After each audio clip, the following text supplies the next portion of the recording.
Hello everyone. So, what am I going to be doing? Well, I'm going to be attempting to respond to some of your comments, and please note I'm saying some of your comments because there are literally hundreds and hundreds of them, and I don't want it would be about a 4 hour long video responding to all of them from the series so far because we've done 1939 and done 1940.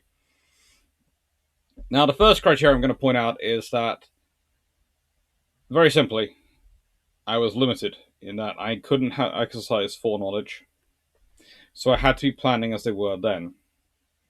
The amount of people who have come back with various comments about, well, aircraft carriers, should be building aircraft carriers, not capital ships, Yamato, Musashi, these things are not scary because we know aircraft carriers become more powerful. You do not know this in 1939. The people building these ships in 1939 do not believe this. Those are the same people who've been making decisions in this period. So unless I am exercising foreknowledge or I am completely rewriting it, I cannot change their choice as to building capital ships. I'm also not sure I would change their choice as to building capital ships because they are still very useful. Aircraft as they are by 1945 are not aircraft as they are in 1939. There is a big difference. There are a lot of technologies there. There's a lot of potential there. Quite a lot of people point out that how wars, especially world wars, do not really create new technology. They tend to just take what was technology that was under research and emphasis to turn it from the theoretical to the actual practical and employed. So it's more about dispersing technology and democratizing it around your forces than actually bringing in necessarily brand new technology you've invented. But just because something exists on paper in 1939 as a theory doesn't mean people in 1939 are sensible for going, well, we should no longer be building this. Because if you consider all the technologies that have existed on paper in our own time, we can talk about this, there's rail guns, there's all sorts of things which I'm fairly sure are getting close to coming into existence, but are not yet here. And when I say close, I mean I'm expecting them in the next 2 to 4 decades. But that's a long time. And going, oh, I won't build anything, therefore, because it'll be replaced by that capability in the next 2 to 4 decades is not very sensible. It means you have 2 to 4 decades without the capability you would have had, and you don't even know that capability is really going to come into existence. So it's problematic. So, the comments, by the way, because I've got all of the 6 videos worth of comments up in front of me, they're not necessarily going to relate to what the screen has got beside me. I apologize, but I'm going with the most interesting comments. So, Andrew Cox. Oh, this is actually a very recent one because it's decided to re-flick it round. We'll sort that one out. How did Hood and Prince of Wales did have destroyers with them, but left them behind to make the engagement? Yes, they couldn't keep up in the fierce waters, which is one of the reasons why the tribal crews felt it so personally that Hood was lost, because they felt they could have kept up, and they did normally escort Hood for that reason, but they were off doing other things.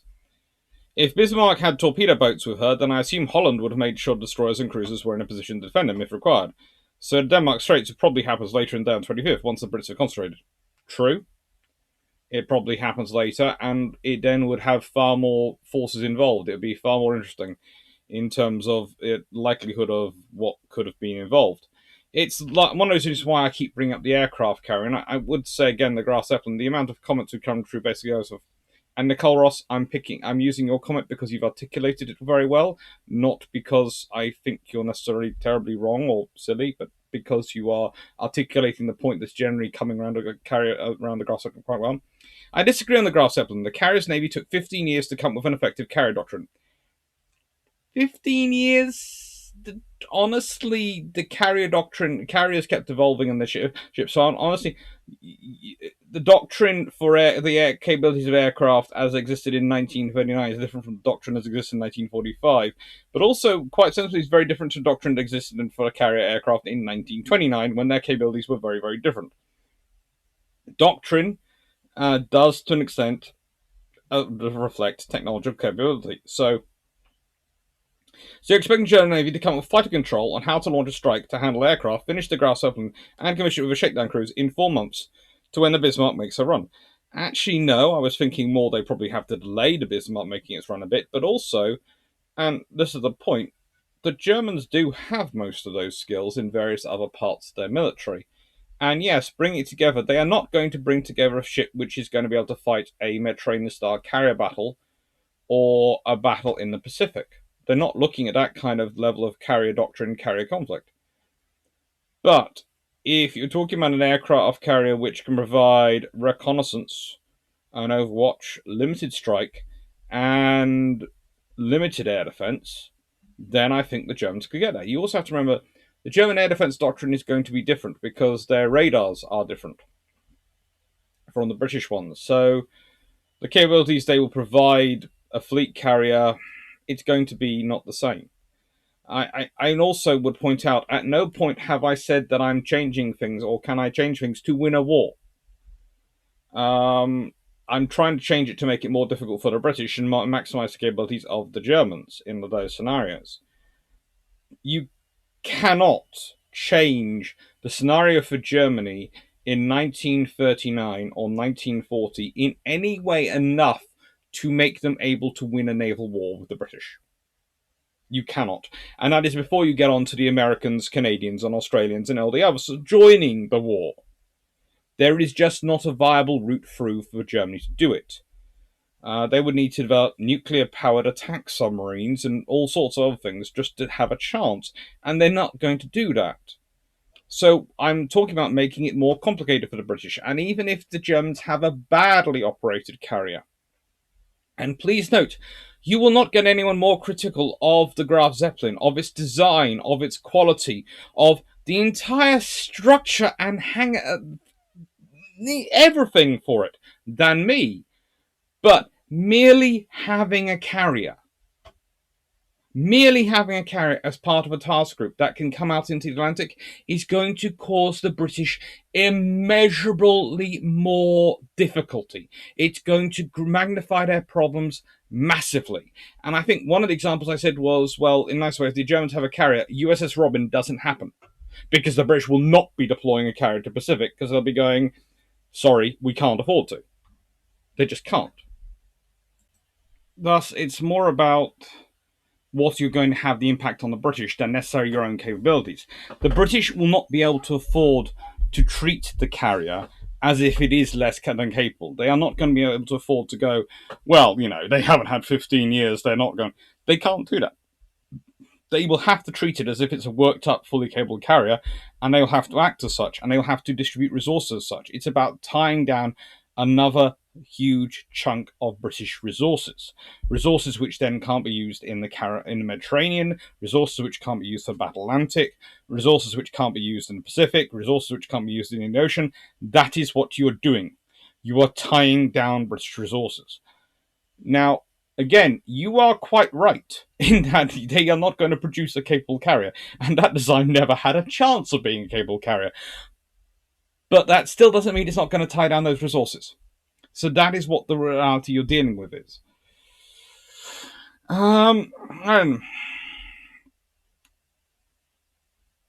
let's see. Richard Gray. If I remember Churchill's huge tome on the war correctly, been a while since last reading it, I believe he himself says that his own carrier production may have been a mistake. The may is interesting, since he was never much for covering his bum.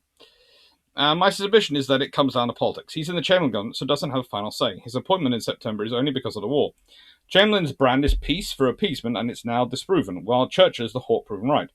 Chamberlain is going to want him under a leash. Furthermore, the public is clamouring for more escorts to be built. So consider what happens if Churchill insists on building carriers. Might this be enough to trigger a non-confidence motion? Doesn't matter. If Chamberlain thinks it might, then he's going to present the image of doing the right thing to the public and Parliament and not explain the Royal Navy's ASW tactics to the public while claiming that they really don't need the Destroyers Act. Some interest, alternate history then considers this, and some interesting alternate history then consider this. Churchill pushes carriers and pushes a pushback from the public in Parliament causes the Chamberlain government to fall months early over an issue that Churchill is responsible for. Does he still become Prime Minister? I think Lord Halifax gets it. What happens to Britain and the world? Then Dr. Clarke. I shut up the fort. Well, you're a political junkie, as you say, military history and direction, I often find politics. Best explanation for military decisions we don't understand. Sorry, having read the archive documents, you are massively off the track. Chamberlain also basically brought in Churchill to prop up his government. And to an extent, Churchill, whatever he wanted, went with the Navy because of Churchill's power and because Churchill was the war hawk to an extent. And that was Chamberlain's way of appeasing Churchill and the faction which Churchill led in the government. I honestly, Lord Halifax is not that powerful, and I don't think really Chamberlain is going to fall over this decision. The public were not clamouring for escorts. They really weren't. They weren't in 1939. This is going to sound strange, but the German U-boat threat in 1939 was they have 60 submarines. That's a baby enough amount. That's. I know they go on to war having many more submarines and they have far more capabilities and all these things, but in 1939, it's really not causing the mass outrage and worry you're thinking it might do. Plus, building aircraft carriers, air power is a new thing, capabilities are new things. It's viable. As I've said, it's Churchill who ultimately has the decision. You have the Navy scrambling to deal with the world that's coming to war 3 years before it was told it was going to. You have the fact you've lost Admiral Henderson, so you now have Fraser as third Sea Lord, and try as you might, Fraser is no Henderson. And then you have Churchill in, and Churchill, as said, is pushing this script because I think in many ways he's reliving his past experience from World War One, where he didn't do these things, and he ended up in a lot of trouble because of it. And I think he's almost going from his past, his World War One experience, and he's not realised the things have changed because some of the decisions he tries to push through, he tries to actually push the core flower class, etc., various things into smaller vessels. He says, "Oh no, we can do this with trawlers and this and that," and Fraser manages to push back using the information which Henderson had put together, but he just won't be persuaded on the large ships. He wants to stop all large ship construction because there's no need for them in his view in the war against Germany because we've got plenty. And it's actually one of the things that keeps coming up, this phrase, plenty, and yeah, no. So I can understand where you're coming from, but no, I don't see the decision, A, making Chamberlain's government fall, and B, I don't see Chamberlain actually getting involved in that one. Chamberlain was never that strong an influence over Churchill. That was his big trouble. But for a realistic recent scenario, imagine... I would be tempted to say Tony Blair and Gordon Brown, but Churchill's not that, and I don't want to make certain egos grow more massive, but it is to an extent David Cameron and Boris Johnson. If in that sort of scenario where you have someone who is a flashman, a fairly capable politician in his own right, but he doesn't have the personality of this other big beast in his government. And the trouble is they're all rather grey and sort of fade into the background when that personality's around. So that's the trouble. That's the problem for Chamberlain and Churchill. Although I would say Churchill is many times more capable, and I would say Chamberlain was many times more capable than most of the current generation of politicians. It's sad as it may be.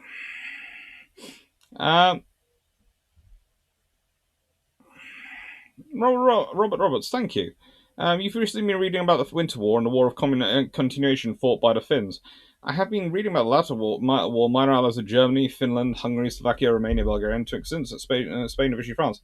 Hearing about naval dimensions is fascinating. Thank you. John Herman.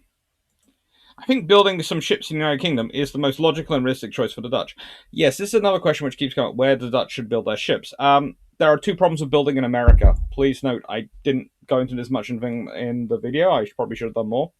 One, America is still in a period where they are technically isolationist and neutral, so they might suddenly decide to stop building your ships and hold them up. That was a fear which actually was expressed in various governments. And secondly, and this is the point, the British and Dutch have a long experience of working together by this point. Now, there is a very interesting point, which, as I said, is they are German designs, German Dutch specifications built in a British yard. Would this work? It would work, but probably be modified. Okay, I don't expect them to be the same ships that come out. As I said myself, the Germans are producing them with 11-inch guns. I wouldn't be surprised if it comes to the British, if the British end up building them, their guns gets changed. In which case, you might see them go up to twin 14-inch guns. In which case, they could have 6 14-inch guns in a layout rather like the Renown class. They would be really, really useful as ships. It'd be interesting to see what they do. I do like your suggestion, though, which you go forward. Um, if I was Admiral Fürstner, the Commander-in-Chief of the Dutch Navy, I'd order the 3 battlecruisers based off either the updated or Renown design, or ask for a battlecruiser version of King George-class battleships. Anything else, I feel, would delay construction, and the whole idea here is that not on Holland's side, is that time is not on Holland's side. But more realistically, I would probably have placed orders for a trio of town-class cruisers along with submarines and destroyers. These A can be delivered faster, B the towns will give more status symbols to the Navy, and C will be easier to crew. Holland is a small country, and 3 battle cruisers will be difficult to crew up without retiring half the fleet. Actually, you're both right and wrong on that point. And why do I say you're right and wrong? Because realistically, your main shortage is not lowest levels of sailors and junior officers. Your shortages are senior officers. At which point, cruisers or battle cruisers doesn't matter much. You need those experienced people. And status town class cruisers could go a long way for it. I do agree, but yeah, it would have been interesting to see. Eric Okun, thank you for your very nice comments about Norway. Yeah, you've written in something here which I hadn't really quite realised was to the extent. But the German invasion by air would have been stopped by relatively modest forces. A Norwegian Air Force general analysed this after the war, and dry remarked that if the aircraft that was sitting disassembled in crates had actually been built, and the pilots being prepared and better trained, we would be talking about the great Oslofjord turkey shoot. German fighter escorts were out of reach. It's true. The German invasion of Norway is the most wing and a prayer operation known to mankind, and the fact it achieves is both. As I said, it's entirely based down to the Norwegian government. Entirely down to the Norwegian government.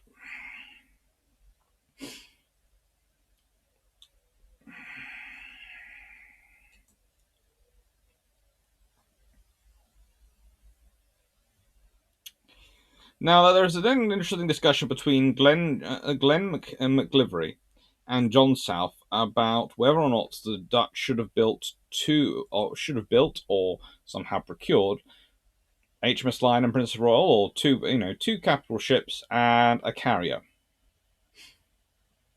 That's an interesting one. That is an interesting one. Honestly, I haven't thought about that as the Dutch building an aircraft carrier, but that would have to go back a decade or so to actually get it into operation. And I think that could have had a big impact on German naval aviation as well, because I think if the Dutch have it, because of the penetration of the Netherlands by German companies, there would have been a lot more information about carrier operations going back into Germany. The Germans themselves seem to spend a lot of time trying to study French carrier operations, which of course are hamstrung by the burn, which is not fun for the French or the Germans, but possibly does explain the Graf Zeppelin. Spencer Jones, I wonder what the late 1930s equivalent of the Georgios Avrov for Greece would be. An early Baltimore equivalent, order from the USA, half Destroyer 2 to Wichita. I think an 8-inch cruiser, and I think Wichita would be basis of it. If I was going to do anything in that period, if I was buying some Georgios Avrov equivalent, I would be buying an 8-inch cruiser. Good benefit for Greece. High status unit, which would cause the Italians to be slightly more paranoid, especially if it was also a bit of a torpedo farm.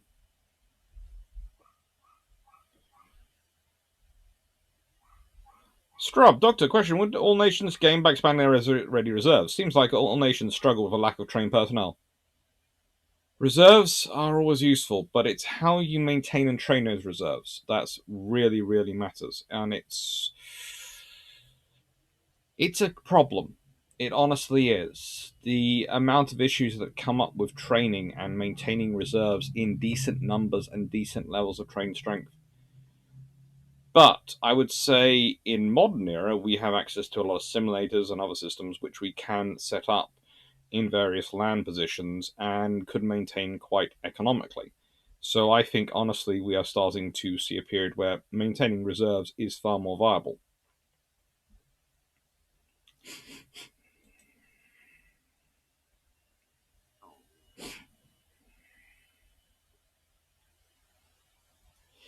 Lots and lots of comments response into what the Bill Gates, Jeff Bezos, and Elon Musk were.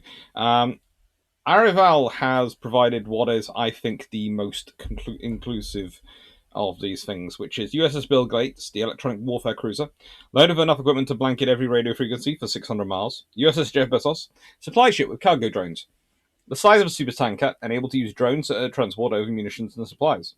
Mr. Elon Musk, let's find out what happens when you put rocket engines on a cruiser-sized hydrofoil that has a large knot of flamethrower mounted on the bow and some Tesla coils sticking out the sides. Runs of an autopilot, only so no crew, and the deck is just one flat solar panel. USS Mark Zuckerberg, surveillance ship. Want to know what the enemy has had for breakfast? How their admiral takes his coffee? Music? The flagship CO has one on his playlist. It can tell you what, that, and more. USS Google, sentry ship. How much radar can you fit on a ship? How loud is too loud for a sonar system? And, well, this ship say all of it and never too loud. You want to find something, this is the ship you send. Could be fun. It's interesting to me that as a whole, the major navies videos have generated the most comments, but the minor navies have generated the longest comments and the most thought through, which is something I wasn't really expecting. I didn't really know how it was going to go, but it does seem to be quite interesting.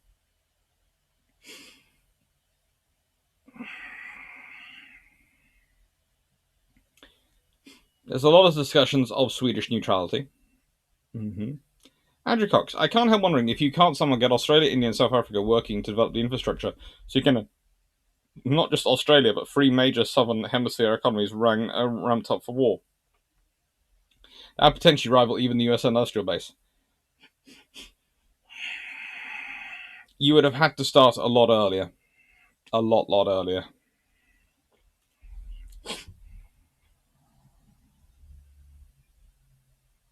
Krista, while too late to rectify in 1940, one of the RN's biggest planning mistakes was only having the single aviation main the shipbuilding Unicorn. It was an absolutely invaluable asset for the RN, although if I'd been in charge of design, would they have been set up to do so that dropping in additional boilers and turbines of 30 knots would have been relatively simple, increasing the utility in a secondary light carrier role.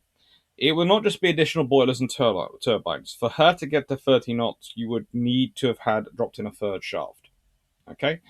She was designed as she was so she fitted underneath the auxiliary category of the treaties, so she wouldn't take from carrier tonnage, which are her limitations. Although it's found out later on she was designed for a speed and turns out to be much faster.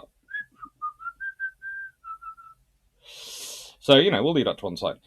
Agreed, though, on having built more of her than just her.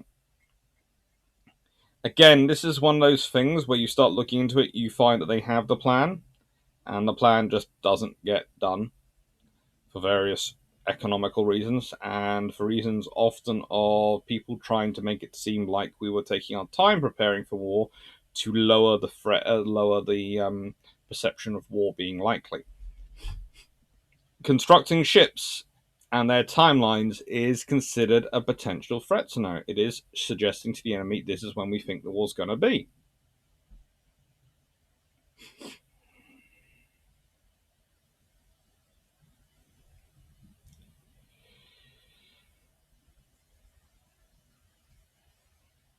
I've already discussed. There's so many comments about the Graf Zeppelin, and I've already discussed my basic point about that. There are interesting aircraft. They are the conversions of the Stork and the Me-109. Would they be super capable? No, but as I put in one response, they did have aircraft they were making for it. Not spectacular, but considering how successful the Fulmar was employed, not to be sniffed at either. I'd say. And the thing is, again, it doesn't really matter how effective they are. Yes, when it comes to sea, like Bismarck, like everything else, it's going to get sunk. But the fact is, the impact of Bismarck coming to sea was still being felt in convoys 18 months, 2 years down the road. The fact is, the impact of Bismarck coming to sea was one of the reasons why Tirpitz will have so many resources devoted to trying to sink it and stop it getting to sea. It's one of the reasons why when the Scharnhorst does get into open water, there is literally an entire fleet gunning for it. This is the reality. Those ships, if they actually get anywhere near a convoy, are so lethal, potentially, on paper, that the Royal Navy has to devote a massive amount of resources to waiting and being ready for them to come out. You add a carrier to that, you're going to have an even bigger impact. It's not about the fact of their actual performance when they get out at sea. This is the point. This is the surface radar paradigm, okay? Surface radar, because it's got a beyond range, doesn't have any support, and has nowhere to go to be fixed and repaired. If it gets attacked, even if it wins the fight, it's going to be damaged enough. It's going to make it easier to track down for the other forces. So therefore, fighting is always its weakest option. However, conversely, whilst it's alive and wandering around, it is going to be causing an absolute nightmare. What do I mean by an absolute nightmare? I mean an absolute nightmare because of the amount of resources you're going to have to devote to tracking it down. Consider the sheer number of ships involved in tracking down the Graf Spee. We're talking entire carrier and battlecruiser task groups. We're talking cruiser squadrons. We're talking oodles of destroyer flotillas. We're talking convoys rerouted. We're talking merchant ships not sailing. All those things for one basically heavy cruiser, not even that faster one. Imagine the impact then of Bismarck. It's talked about less often, but it has a huge impact. And now imagine the impact of Bismarck coming out with an aircraft carrier, the Graf Zeppelin, and I think actually I put forward the idea that, maybe they manage to arrange it so they can go out with Bismarck, Graf Zeppelin, Scharnhorst, and Gneisenau if you wait and you put them together. Imagine that as a 4-ship task force coming out. Imagine the sheer amount of force the Royal Navy would want to have available if that task force was in any way a potential occurrence of coming out. What would the Royal Navy be showing up to fight that with? The Royal Navy be wanting to show up with probably 6 or more capital ships. Vast ones to catch them. And a couple of carriers. Where are they going to get those ships from? Which forces are they going to divest of those ships to put that fleet together? It doesn't matter how capable the German ships are. They are going to demand attention by their sheer existence. And that's the reality. If they demand attention, and if you have those ships grouped together, they're going to need escorts. If you have to have escorts for those task groups that are grouped together to deal with the potential German task group, those are going to be escorts you can't have fighting the convoy battle. If you have less escorts for the convoy battle, you either have to run less convoys or you have to run those convoys undefended, which is going to make it easier for the submarines or harder on British industry. Your choice.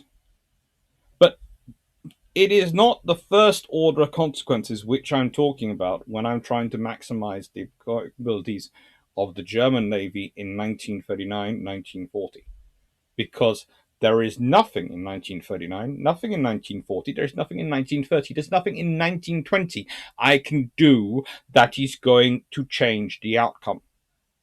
Because the Treaty of Versailles has destroyed my infrastructure, has destroyed my industry, and has not means I am not able to build up a fleet. Not if I'm going to war in 1939. If I was going to war in 1950, then maybe I have the time to build the infrastructure, train the personnel, use them to train the new, use them to build more ships, train the personnel to run it, then use that generation to train the next generation of personnel, and so forth to build up a fleet. I could do that, but we're talking 30, 40 years of work. We're not talking something I can do quickly.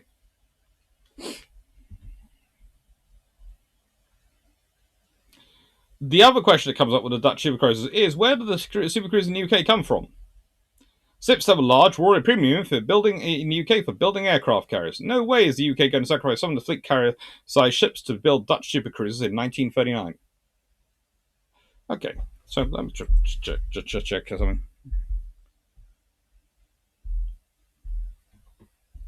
That's four.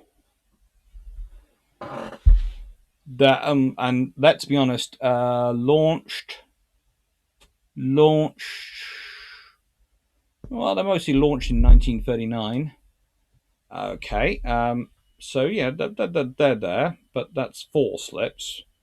And then there's the King George V's. And then there's Implacable, Indefatigable, Unicorn. So that's what, 7, 11. And we got Overall's Walkie on Lions, so that's about 12, 13. Yeah, I'm reckoning Britain has a few spare flips floating around. They do. I can see where your point is coming from, David. It's actually quite a clever point in many respects what you're putting forward. But the realistic period is that massively for ships like we're talking about with the battle cruisers, which for the Dutch were not that massive. Again, if I skip forward to the Dutch, I think I've gone past it. Get back. Mine navies, Polish, Norwegian, Greek, Dutch. Right. So the thing is, these rather large designs of Dutch cruisers were not that massive. They were going to be roughly 30,000 tons, 236 meters between their perpendiculars, 241 meters overall. They are not going to overwhelm the British yards in any way. In fact, there are a fair number of slips. I would say at this point in 1939, Britain probably has available in terms of yards that are in service and yards which, whilst they've recently closed down, are next to or reasonably adjacent to open yards that they could have been quickly reopened and were in the process of being reopened, most of them. Probably some region of 30 slips that can be used to them. So, yeah, they could have afforded 4 for the Dutch, is what I'm saying.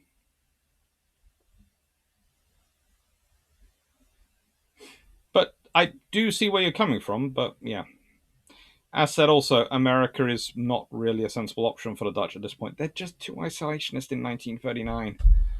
I know what America becomes. I do understand there's a huge sea change, but you have to remember that that sea change in many ways is Pearl Harbor, which shocks a large portion of America out of their isolationist focus.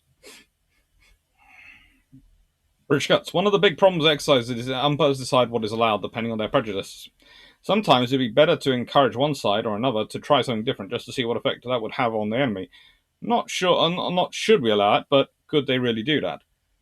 Yes and no. The British umpires tend to be fairly interesting in terms of what they'll allow. They'll allow anything as long as they consider it a legitimate operation. Like, you cannot suddenly claim your fleet can do 60 knots, which someone did once try.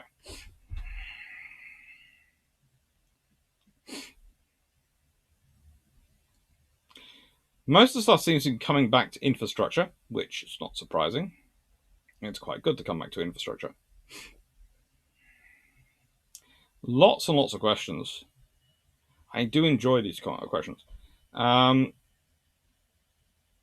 Hargreaves, again, you may raise some interesting points about carrier production.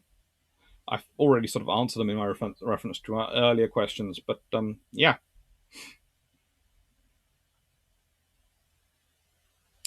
Alpha Aurora. You put forward a nice idea. Instead of the fixed states feature the top 5 weaknesses, perhaps it'd be maybe more instructive to figure out a question of when is the latest date to make a change. Knowing in advance what operations will take place and most wartime efforts won't change. From the looks of it, the issue with shipbuilding infrastructure, especially, has all to be done pre-war. Yes. However, and thank you, Wayne, for responding to this, because Wayne Boring was the gentleman who did come up with this original question. I had to pick some limitation. This one seemed relatively reasonable. Or actually be doing this for the next millennium. Pretty much that's the case. That is the case. Because ultimately, you can make the point that you can fix these problems as far as 1905. In fact, I would be tempted to make the point of going back to 1905, but yeah. Kurnover. Japan was at war with China in 1940. They'd been at the start of war in 1937. It's the second or was it third Sino-Japanese war? Anyway, the Navy had been a big part of that, and the Navy had been providing air support and fleet operations for a lot of the operations going on in China. Yes, it's led by the Imperial Japanese Army, but please never think that the Imperial Japanese Navy is not getting involved in China. They are doing their utmost to be as involved as they can.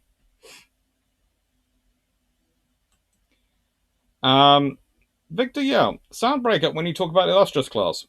Also, first time I hear about Brigham Early. I like to read alternate history for him, and no one ever mentioned this. So by 1940 summer, all Illustrious could have been commissioned. Yes, it's pretty much the equipment's there. Nicest way, a ship that's launched has pretty much most of its components there. Pretty much everything's already there on manufactured. It just needs to be finished off and assembled, and that's the point at which those ships were.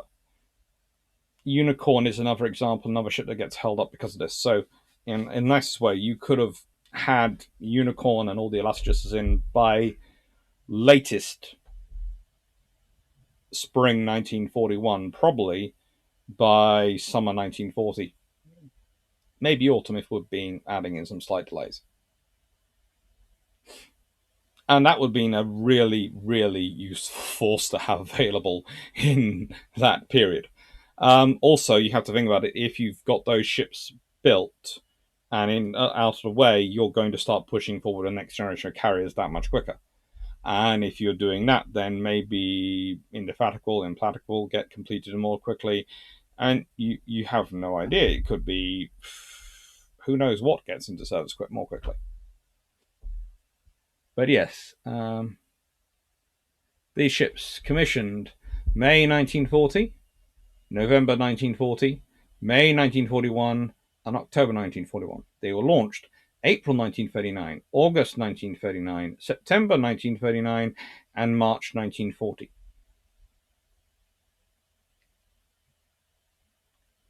Now, Illustrious and Formidable are built and let's be honest, victorious, are all assembled pre-war. They're pre-war decision.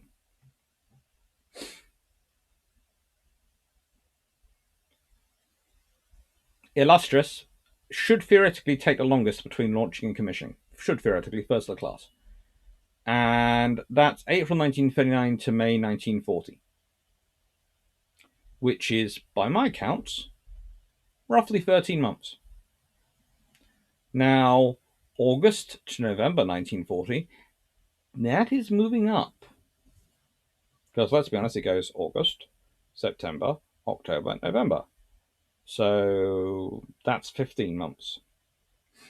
And September 1939 to May 1941. September, October, November, December, January, February, March, April, May. Well, that's 20 months. That's quite a delay, if you consider it. September 1939, May 1941. That's victorious. So, if you go back to this one, which is for illustrious, which is 13 months, and put them as roughly a year. So that'd be August 1940 for formidable. Okay, that would be useful. 3 months earlier. Okay, September 1940 theoretically for victorious.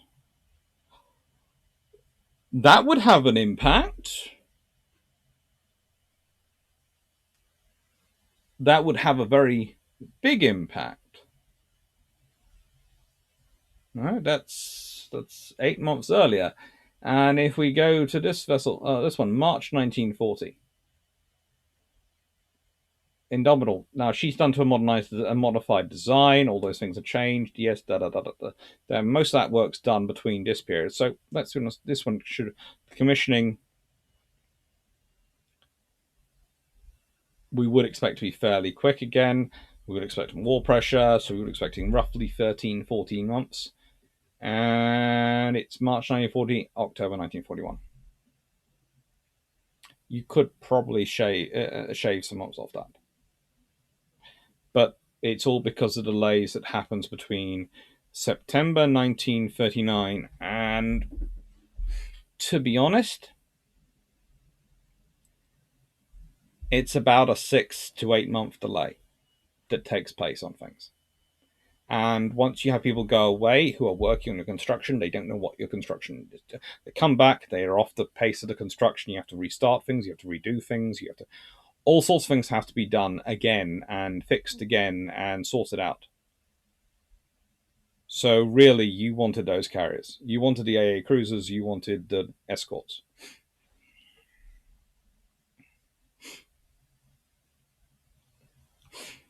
Michael Lowry, you missed, and this is from the Portland class cruisers, but it's skipped in these ones. You missed the most amusing thing about New shipbuilding. Not only is it New Jersey, but it's located directly across the river from Philadelphia. Yeah, it's fun.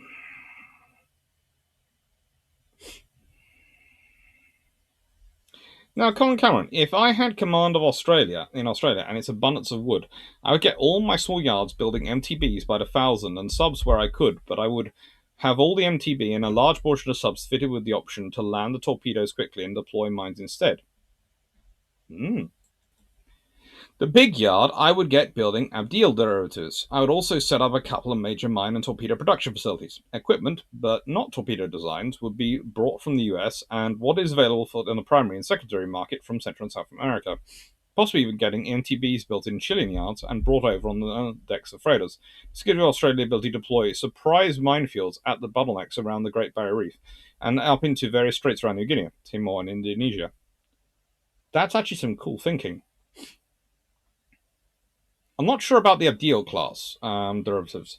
They're quite actually high precision engineering. I would say, whilst as sexy as they are with their speed, I would go Pharaoh fuses because they are going to be easier to build by a quantum change. And I know you want the high speed, fast mine layer, but honestly, the difference in capability in terms of building them, you could probably build a slightly faster refuser without much of a technological increase, and you could build probably two or three of them, or maybe four or five of them for the difficulty of building two to three Abdeel derivatives. And let's be honest, that's going to be more useful. Would you slow battleship construction to speed aircraft carrier production? Possibly. I'd certainly pause battleship construction to speed up carrier, cruiser, destroyer, and corvette production. That was a question from Tony Solano. And that's definitely what I'd be considering doing. In 1939, Britain has a shortage, it knows, in aircraft carriers. They do notice. Henderson has done many papers on it. In terms of capital ships, what they have a shortage of is of fast capital ships. They don't have a shortage of capital ships per se. I would certainly be tempted to slow things like the King George V's, but accelerate things like the Vanguard design, the fast capital ship construction.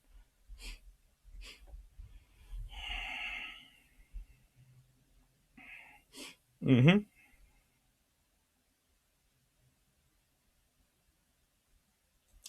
Interesting note. Ian Walter, having read the comments here about one aspect of Rand infrastructure being to expand its service to larger ships, edit did the work and looked up. The Captain Cook Ground Line could accommodate carriers and battleships.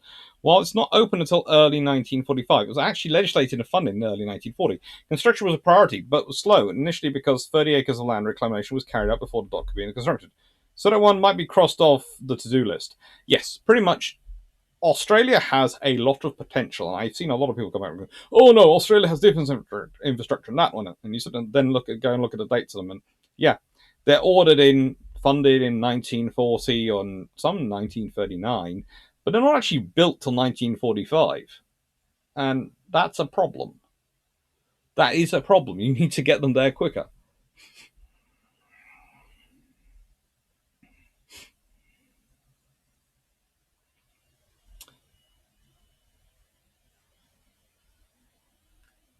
Richard Cuts. Hello, Richard. You do comment a lot of very interesting comments, so I know I don't respond to all of them, but I am responding to this one. I would argue that the France's number one shipbuilding problem was that they were not updating infrastructure. This was the reason their older pre-World War I dreadnoughts were so weak and feeble, and after World War I they could not afford to make the required upgrades. By the 1940s, they only had two docks that could build modern full-size battleships. And it's not just the hulls. The reason the French went to four-gun turret, really two twin mounts, separated by a bulkhead, was because they couldn't afford to develop a bigger gun, and needed to cram as many 13.4-inch guns into the hull size they could build. Which is one of the reasons why I go, well, actually, let's play to your strengths. Let's build Dunkirks, and let's arm them with 6 15-inch guns and ask them for the British to have to supply them. Or, if necessary, ask the British for 16-inch guns, which the British do have designs of and are building. Because one of the things often forgotten is, yes, you have a 16-inch gun battleship in service. Guess what you're going to have to build occasionally? You're going to have the facilities around to build and fabricate new barrels. Because barrels wear out, and whilst you can recondition them, there's an extent to which you can recondition them, and it goes no further. So you do tend to have a facility around which you actually do them. So the British could have supplied Nelson class style 16-inch guns. I know, not the best 16-inch gun in the world, but not the worst either. And that treble turret could have been there. Would the British have done it to supplied it to the French? Probably. Honestly, the answer is probably. And if we think about that, could the French have maybe got the first couple off the British and then produced the rest on a license? More than likely. It would require some national pride being swallowed, but you could have had 3 to 4, maybe even 5 Dunkirk style 16-inch gun ships in service by World War II's occurrence, and that would be a very scary force for the French to have, especially for the Italians.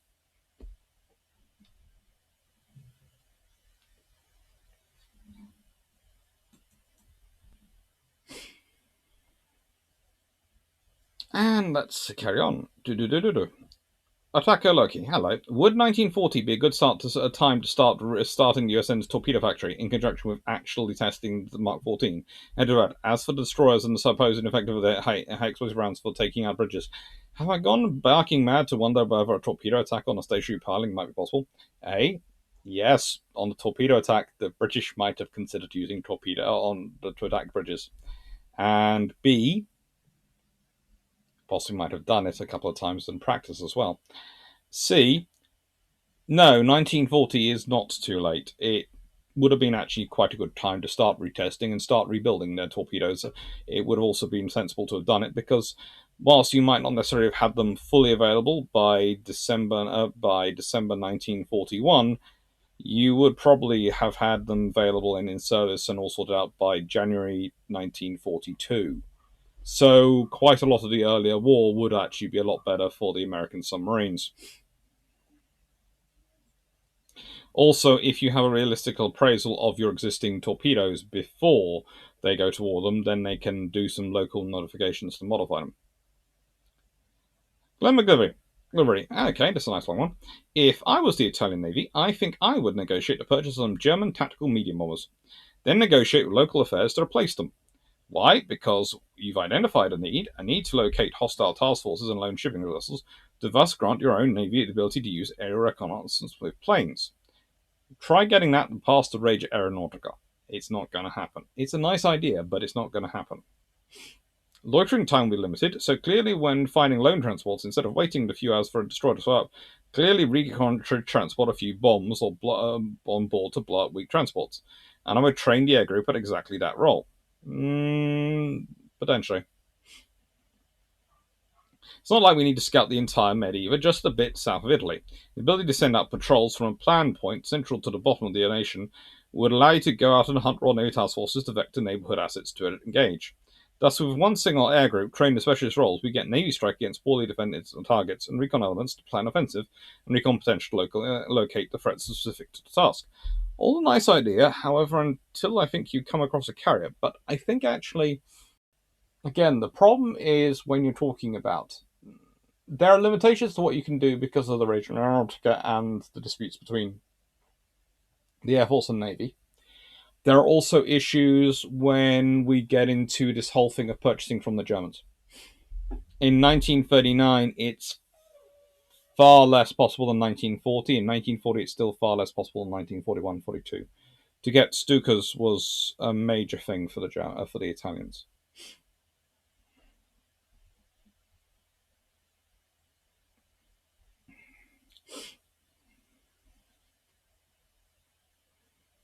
Hmm. Sean Quigley, hello. Have to agree with you about buying from the United States. As far as Her Majesty's destroyer crews being creative at coming up with things to target bridges, at least it must be torpedoes. I saw a video floating around YouTube that claims the Japanese tried torpedoing the Golden Gate Bridge. Thought it may be quite possible they figured out a time fuse for the D's and C's, considering laying them alongside the support structure. The British had a few ideas for how to deal with the bridges. I would argue one of the more interesting and more successful ideas was to. Now, this is going to sound strange, but involved the use of divers. And that was willing volunteers who would go swimming rather than actually trained divers on destroyer crews. And the idea was to use the depth charges and plant them, and then set them off via cable remotely. It was felt it could be quickly done. I'm not sure about the actual success rate, but they tried torpedoes, they tried shells, they tried all sorts of things. Didn't include ramming, on purpose anyway. But they did try a full set of things, and the destroyer crews did start coming up with ideas, and some of those were actually used during World War II. Sometimes even successfully, sometimes with some very interesting levels of results. Also, I should probably point out that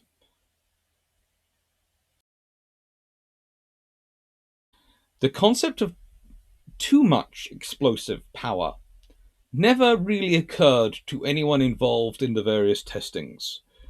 The idea was possibly to try and replicate what is the most powerful non-nuclear weapon ever employed by humankind before they even knew nuclear weapons existed.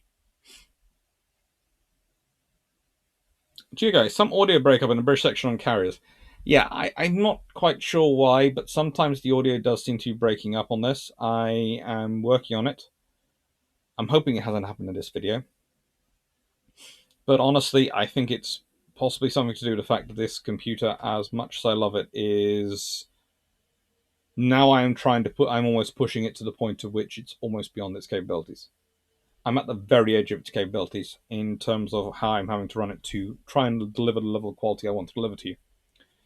So yes, I really do need to get on with that project of putting money together from all the jobs I'm doing and building the next generation tower system. Hence, I've been writing magazine articles like crazy, going off to Justin Craig, and being very, very thankful to all your generous support. So all those going in are going towards it. As soon as I do have the money put together, which is not going to be cheap, but there again, to deliver the quality, it's not going to be viable to be cheap. That will be procured, built, put into service, and hopefully you will enjoy the results. I will be keeping, I have to admit, one of the interesting questions that came up the other day was, what operating system we're using? Yes, I'll be keeping to running Windows. And there is a simple reason for that. Yes, Windows has lots of problems, but I know all its problems. And I'm happy with dealing with those problems. And it makes running other things a lot easier because there are lots of software systems that come with Windows. And Windows, to put it in the words of another, a far more famous YouTuber than I, does allow me to bodge things. It's very bodgeable. And bodging is a fine tradition of British technology. And it works. Now, last question. Knight6831. After reading a quote from the time Commander Moffat, Commander Moffat about Tillman 4, other navies would have to follow our example and build ships like ours or give up the competition. We could stand the cost being better than any other nation. It is therefore an advantage to us to make navies cost as much as possible. We have more money than any other nation, and we have comparatively at the close of the war, when most of them will be bankrupt. In this way, we will scrap England's navy as well as others. In no other way can we hope to overtake the Great Britain. Build the limit is displacement is a speed in the caliber of guns, with proper proportion of fuel and ammunition, endurance, and we will have indeed the first real super dreadnought. Now, your question from that is, does this scream delusional to anyone? It does to me. It's interesting to point out that the thing for the Americans is that the ships actually cost them more than the British. If you're building an equivalent dreadnought for the Royal Navy or for the US Navy, it's going to cost you more because of the level of infrastructure Britain has, and also the distances that infrastructure has to go to support itself. So yes, this is similar to the idea of the 18-inch Yamatos. This is similar to various other options, but what do I think would have happened? In the nicest way, the Americans would have probably found N-freeze and G-freeze being pumped out. Ships which are either faster than their ships, and ships which are basically floating lumps of steel with a little bit hollowed out. This is the problem for the Americans with the Tillmans, because if they go down the Tillman route, yes, they produce these super dreadnoughts. They will do. But their presumption on building them is that the British and others will build to counter them by building identical. The British won't. Why do I think the British won't? Because the British are as savvy about their economy as the Americans are. The British know their economy is weakened by World War One, but they can still build up and it's still pretty darn large and capable. So what they'll be concentrating on building is building to their strengths. They have global bases, they have global infrastructure. Having G3 style ships as your rapid reaction force to go around the world at high speed, turning up with firepower, means that the Americans either have to disperse their fleet everywhere or they have to ignore them.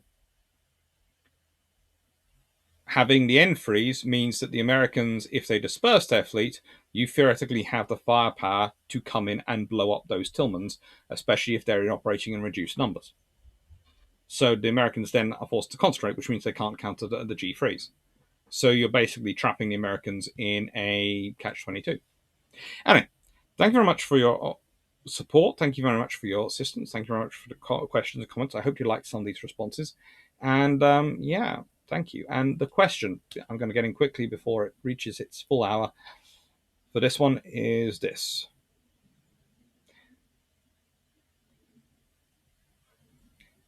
Perfect aircraft carrier for 1939. What would you design using technology of the time and the not understanding of the time, and what would it look like? That'd be cool. Thank you.